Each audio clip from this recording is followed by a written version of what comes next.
দৈনিক আজাদীতে সংবাদ প্রকাশের পর বাঁশখালী উপকূলীয় জরাজীর্ণ বেড়িবাঁধ পরিদর্শন করেছেন পানি উন্নয়ন বোর্ডের উপসহকারী প্রকৌশলী মোহাম্মদ গোলাম কাদির। শনিবার ১ সেপ্টেম্বর বিকেলে উপজেলার ৩ নং খানখানাবাদ ইউনিয়নের বিভিন্ন এলাকায় ক্ষতিগ্রস্ত বেড়িবাঁধ ঘুরে ঘুরে দেখেন তিনি। এ সময় তার সঙ্গে ছিলেন বাঁশখালী পানি উন্নয়ন বোর্ডের কার্য সহকারী মোহাম্মদ সানাউল্লাহ খান, ইউপি সদস্য আনোয়ারুল ইসলাম, খানখানাবাদ ইউনিয়ন বিএনপির আহ্বায়ক গিয়াস কামাল চৌধুরী, বিএনপি নেতা রেজা সহ স্থানীয় গণ্যমান্য ব্যক্তিবর্গ।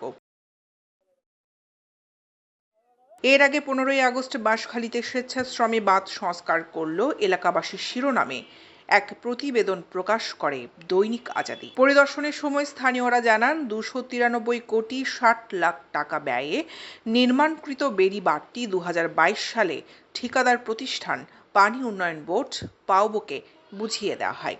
তবে দুঃখের বিষয়, বেড়িবাঁধটি নির্মাণে বিভিন্ন অনিয়মের কারণে আজ খানখানাবাদ ইউপি সহ উপকূলের বিভিন্ন এলাকায় জোয়ার ভাটার স্রোতে বেড়িবাঁধটি ভেঙে প্রতিনিয়ত গ্রামে পানি ঢুকে ক্ষতিগ্রস্ত হতো ঘরবাড়ি সহ ফসলি জমি। পানি উন্নয়ন বোর্ডের কর্মকর্তা মোহাম্মদ সানাউল্লাহ খান এই সময় ক্ষতিগ্রস্ত বেড়িবাঁধ দ্রুত সময়ের মধ্যে সংস্কারের উদ্যোগ নেওয়ার প্রতিশ্রুতি সহ বেড়িবাঁধের ধারে নানান কর্মসূচির প্রকল্প হাতে নেওয়া হবে বলে জানান। সরকার থেকে বরাদ্দ আসে, কিন্তু রাঘব বোয়ালরা টাকা আত্মসাৎ করে ফেলে, ২ নম্বরে কাজ করে।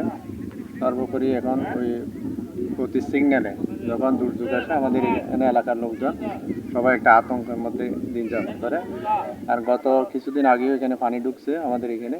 খুবই ঝুঁকিপূর্ণ বেড়িবাঁধের অবস্থা বর্তমানে। তো পানি উন্নয়ন বোর্ড থেকে অনেক তদবির করা হয়েছে।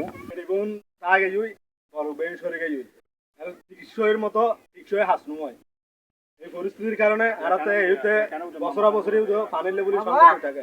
পানি দেশের মধ্যে জোয়াই যায়, এই সময় আরাতে আরে বাড়িঘর আরে জাগো করতে পরিস্থিতি। দৈনিক আজাদী নিউজ ডেস্ক।